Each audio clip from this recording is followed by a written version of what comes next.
Hello everyone, हम लोग अपना न्यू चैप्टर स्टार्ट करते हैं जो कि है पाइथन पांडास 1।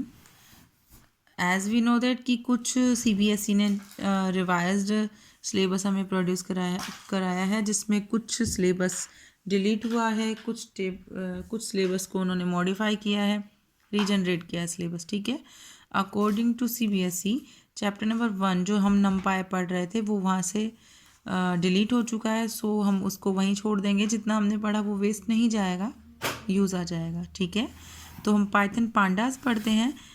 अगर हम सिंपल बात करें कि पांडास होता क्या है, तो पाइथन पांडास पाइथन की एक लाइब्रेरी है जो कि एक लार्ज डेटा सेट को रखती है इटसेल्फ में। ठीक है, पांडास का जो नेम है वो डिराइव हुआ है पैनल डेटा सिस्टम से, जिसका बेसिकली यूज़ है कि मल्टी डायमेंशनल डेटा को एक स्ट्रक्चर के फॉर्मेट में सेव करके रखना।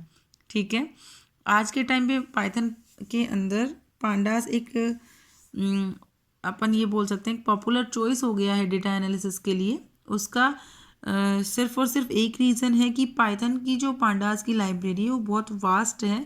उसमें डेटा को, बहुत वास्ट टाइप के डेटा को हम लोग सेव करके रख सकते हैं और किसी भी फॉर्मेट में, मल्टी डायमेंशनल की फॉर्मेट में वो डेटा सेव होके रह सकता है। ठीक है, अगर हम बात करें बेसिकली पाइथन पांडास यूज़ किस लिए आता है, तो हम ये बोल सकते हैं कि इसमें इतने सारे टूल्स प्रोवाइडेड होते हैं जो कि एनालिसिस भी कर सकते हैं, सिंपल मेकिंग भी कर सकते हैं और उसके ऊपर कोई भी प्रोसेस कंप्लीट कर सकते हैं। तो अगर हम मेन बात बोलें कि पाइथन पांडास के मेन ऑथर कौन थे, तो वो थे वैस एमसी केनी। ठीक है, इस चैप्टर में हम लोग पाइथन पांडास को ही इंट्रोड्यूस करेंगे। One more thing is that कि पाइथन पांडास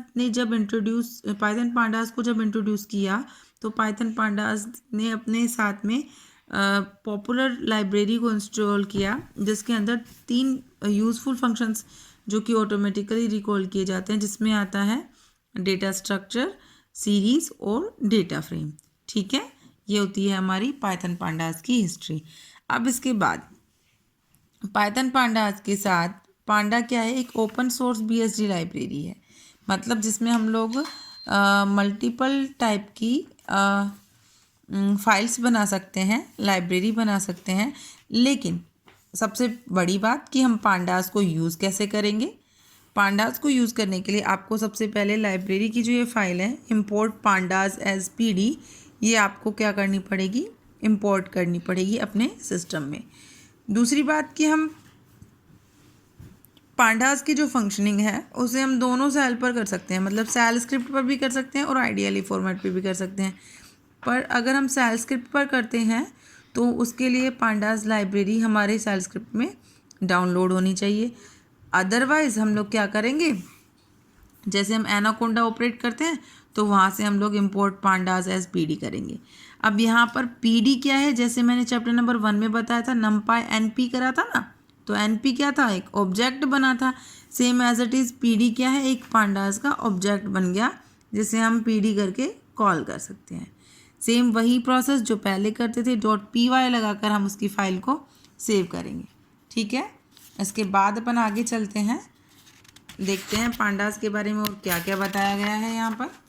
अब देखिए, पांडास को हम लोगों ने किया import pandas as PD. Same वही प्रोसेस है जैसा हम लोगों ने पहले किया था, pandas as PD.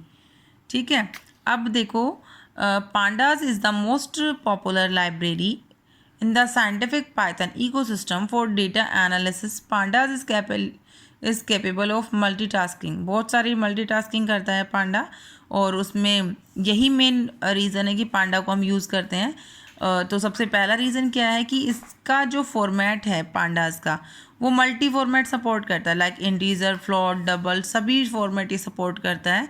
That's why हम किसी भी तरीके के डेटा को रीड और राइट कर सकते हैं। सेकेंड थिंग इज़ दैट कि जैसे नंपाई एरे में एरे बनती थी मैट्रिसेस से, रो और कॉलम से मिलाकर, सेम वही फॉर्मेशन है कि यहाँ पर मल्टी डायमेंशनल डेटा स्टोर कर सकता है। मल्टी डायमेंशन का मतलब रो भी होगी और कॉलम भी होगा। ठीक है, third most and important thing is that कि बहुत ज़्यादा वास्ट डेटा, बल्कि डेटा हम लोग मल्टीपल फाइल्स की फॉर्मेट में इसको यहाँ पर सेव कर सकते हैं। ठीक है, उसके बाद जो भी डेटा आपने दिया है वो इंडिपेंडेंट वर्क कर सकता है, हम लोग डेटा को रिशेप कर सकते हैं, बहुत सारी चीज़ें हैं, डेटा को विजुअलाइजेशन कर सकते हैं। ठीक है, ये सभी वर्क हैं किसके, पांडास के। आज हम सिर्फ इंट्रोडक्शन देखेंगे पांडास का। अब उसके बाद हम बात करें कि जो मेन जो चीज़ है जिसके लिए पांडास को यूज़ में हम लोगों ने लिया है वो है data structure. Data structure refers to specialised way of storing data so as to apply a specific type of functionality on them। ठीक है, एक स्पेसिफिक तरीका प्रोवाइड कराता है डेटा स्ट्रक्चर, जिस तरीके से हम लोग डेटा को स्टोर करके रख सकते हैं।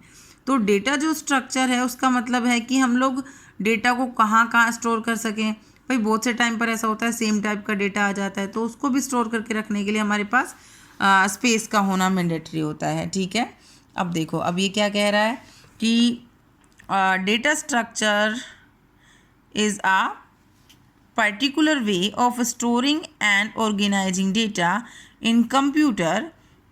किसी भी स्पेसिफिक फॉर्मेट में हम लोग उसको स्ट्रक्चर्ड डेटा स्ट्रक्चर को के अंदर डेटा को सेव करके रख सकते हैं, जहाँ की वो डेटा इजीली स्टोर किया जा सके और वहाँ से हम लोग उसको इजीली एक्सेस कर सकें। ये तो बात हो गई डेटा स्ट्रक्चर की। अब डेटा स्ट्रक्चर में जो डेटा हमारा स्टोर होता है वो किस फॉर्मेट में होता है। बेसिकली जो डेटा होता है वो दो फॉर्मेट में होता है, एक तो सीरीज़ में और एक डेटा फ्रेम में। तो हमारा जो ये पूरा चैप्टर है ना पांडास वाला, ये इन्हीं दो चीज़ों पर मिलकर चलेगा, सीरीज़ और डेटा फ्रेम। सीरीज़ होती क्या है, डेटा फ्रेम क्या होते हैं, दोनों में क्या डिफ्रेंसिएशन है, अगर दोनों सेम होते हैं तो हम लोग अलग अलग क्यों पढ़ते हैं। इन सभी चीज़ों को हम कल देखेंगे कि डेटा फ्रेम के अंदर सीरीज़ का क्या रोल है और पांडास के अंदर सीरीज़ का क्या रोल है और डेटा फ्रेम का क्या रोल है। दोनों ही डेटा स्ट्रक्चर पांडास को सपोर्ट करते हैं, बट एक माइनर सा डिफ्रेंसिएशन है जिसकी हम बात कल करेंगे। होप सो कि सभी लोग बुक ले आए होंगे। चैप्टर नंबर 1 हम लोग उसमें से पढ़ेंगे अच्छे से। इसके लिए आपको बुक की नीड होगी, so as soon as possible आप बुक परचेज कर लीजिए। कुछ भी समझ में नहीं आता है तो मुझसे क्वेरीज कीजिए। Thank you.